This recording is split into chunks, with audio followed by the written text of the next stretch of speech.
بسم اللہ وحدہ والصلاۃ والسلام علی من لا نبی بعدہ۔ غیر مستند مشہور روایات کے عنوان سے آج ہماری تیسری نشست ہے۔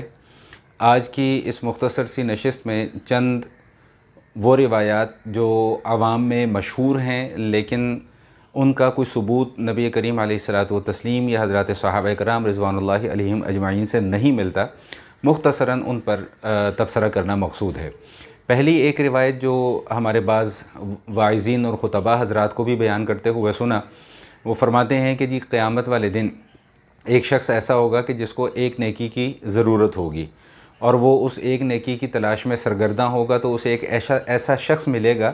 کہ جس کے پاس نیکی ہی صرف ایک ہوگی۔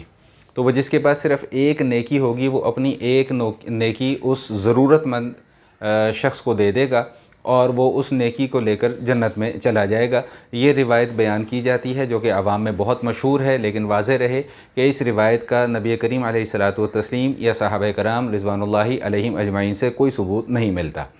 بالکل اسی طرح ایک روایت اور بھی بہت مشہور ہے کہ حضور علیہ الصلاۃ والسلام کی خدمت میں ایک شخص نے آ کر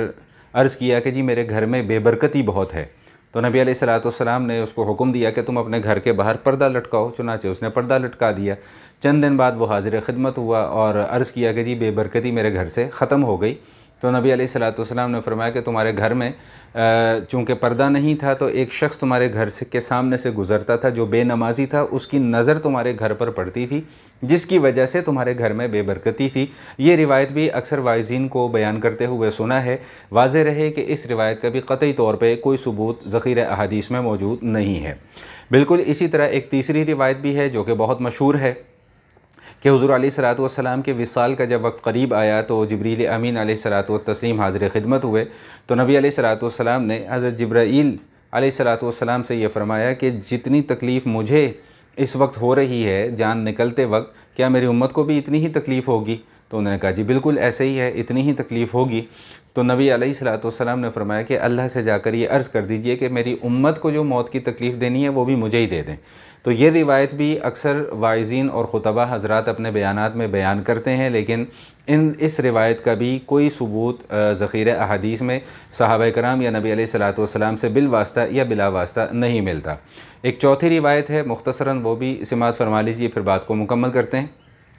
کہ نبی علیہ الصلاۃ والسلام ابو جہل کے دروازے پہ 100 مرتبہ سے بھی زیادہ دین کی دعوت دینے کے لیے تشریف لے گئے۔ یہ روایت بھی بالکل ثابت نہیں ہے، نہ صحابہ کرام سے ثابت ہے نہ نبی علیہ الصلاۃ والسلام سے ثابت ہے۔ جیسا کہ ہم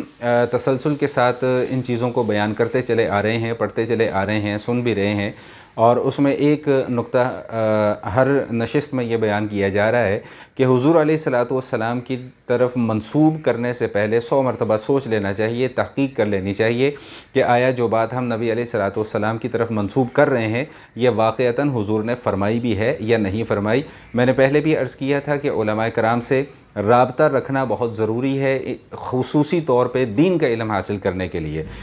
حضرت ابو بکر صدیق رضی اللہ تعالیٰ عنہ جو نبی علیہ الصلاۃ والسلام کے اتنے قریبی ساتھی ہیں، اتنے قریبی صحابی ہیں، اس کے باوجود بہت کم تھوڑی تعداد میں روایات حضرت ابو بکر صدیق رضی اللہ تعالیٰ عنہ سے مروی ہیں۔ اس کی وجہ بنیادی طور پہ یہی ہے کہ سیدنا صدیق اکبر رضی اللہ تعالیٰ عنہ نبی علیہ الصلاۃ والسلام کی نسبت سے کوئی بات بیان کرنے سے پہلے ڈرتے تھے کہ کہیں خدا نہ خواستہ کوئی ایسے الفاظ نہ میری زبان سے نکل جائیں جو حضور نے فرمائے نہ ہو۔